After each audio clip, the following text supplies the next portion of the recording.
Assalamualaikum warahmatullahi wabarakatuh. Alhamdulillahirabbil alamin wa bihi nasta'in wa ala umurid dunya waddin wassalatu wassalamu ala asrafil anbiya'i wal mursalin sayyidina wa maulana Muhammadin wa ala alihi wa sahbihi ajma'in. Amma ba'd. Yang saya hormati Ibu Zulfa Ismawati selaku dosen pengampu mata kuliah Bahasa Indonesia dan juga teman-teman dari kelas Manajemen Dakwah 1A yang berbahagia. Sebelumnya perkenalkan, nama saya Ahmad Sobirin. Saya dari Prodi Manajemen Dakwah kelas 1A Universitas Islam Negeri Sayyid Ali Rahmatullah Tulungagung. Di video kali ini saya akan melanjutkan video presentasi dari rekan saya yang bernama Robiatul Ulia. Video presentasi yang saya akan bahas yakni peristiwa penting bahasa Indonesia. Pada tahun 1901 mulai disusunlah ejaan-ejaan resmi bahasa Melayu yang disusun oleh C.H. A. Van Ophuijsen dengan bantuan rekannya Muhammad Taib Sultan Ibrahim dan Nawawi Sultan Mahmud. Ejaan yang telah disusun ini kemudian dimuat dalam kitab Logat Melayu. Selanjutnya pada tahun 1908, pemerintah kolonial Belanda mendirikan Badan Penerbit Buku Bacaan yang bernama Komisi voor de Volkscultuur atau biasa disebut dengan Taman Bacaan Rakyat. Kemudian di tahun 1917 diubahlah menjadi Perpustakaan Pusat.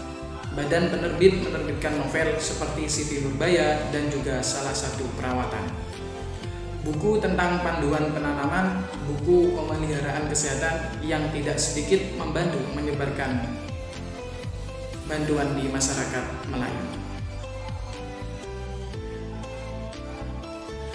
Pada tanggal 16 Juni 1927, John Dutch Kajo menggunakan bahasa Indonesia pertama kali pada saat berpidato di sesi Volkskrant. Seseorang berpidato dengan menggunakan bahasa Indonesia. Selanjutnya di tanggal 28 Oktober 1928 secara resmi Muhammad Yamin pada saat itu mengusulkan agar bahasa Melayu menjadi bahasa nasional negara Indonesia. Di tahun 1933 didirikan sebuah generasi penulis muda yang menamakan diri sebagai Pujangga Baru yang dipimpin oleh Sultan Ali Sabana. Selanjutnya pada tahun 1936 Sultan Ali Sabana mempersiapkan Indonesia Grammar Baru yang diadakan kongres pada tanggal 25 sampai 28 Juni 1938. Kongres pertama di Indonesia yang diadakan oleh Sultan Ali Sabana ditempatkan di kota Solo. Kongres tersebut menghasilkan kesimpulan bahwa pelatihan bisnis, kongres, dan pengembangan bahasa Indonesia telah dilakukan secara sadar oleh para cendekiawan dan para budayawan Indonesia saat itu. Pada tanggal 18 Agustus 1945, peristiwa penandatanganan Undang-Undang Dasar 1945 yang merupakan salah satu artikel atau pasal 36 dengan menetapkan bahasa Indonesia sebagai bahasa negara Kesatuan Republik Indonesia. Pada tanggal 19 Maret 1947 diresmikan penggunaan ejaan Republik yang bukannya ejaan Van Ophuijsen pada waktu yang belum berlaku, dan pada tanggal 28 Oktober sampai 2 November 1954 diadakanlah kongres yang kedua bertempat di kota Medan. Kongres 2 tersebut merupakan perwujudan dari tekad bangsa negara Indonesia untuk terus meningkatkan perkembangan bahasa Indonesia yang diangkat sebagai bahasa negara. Dan bahasa tersebut ditetapkan sebagai bahasa utama negara Kesatuan Republik Indonesia.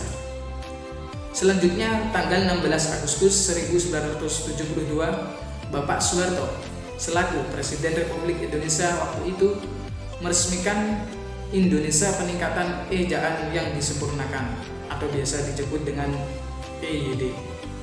Melalui pidato singkat kenegaraan sebelum sesi parlemen, didorong juga dengan keputusan Presiden nomor 57 tahun 1972. Selanjutnya di tanggal 31 Agustus 1972, Menteri Pendidikan dan Kebudayaan menetapkan Pedoman Umum Ejaan Bahasa Indonesia yang disempurnakan pedoman umum dengan pembentukan dan istilah resmi yang berlaku di seluruh wilayah Nusantara ini. Sekian video presentasi dari saya. Apabila ada salah kata, kurang lebihnya saya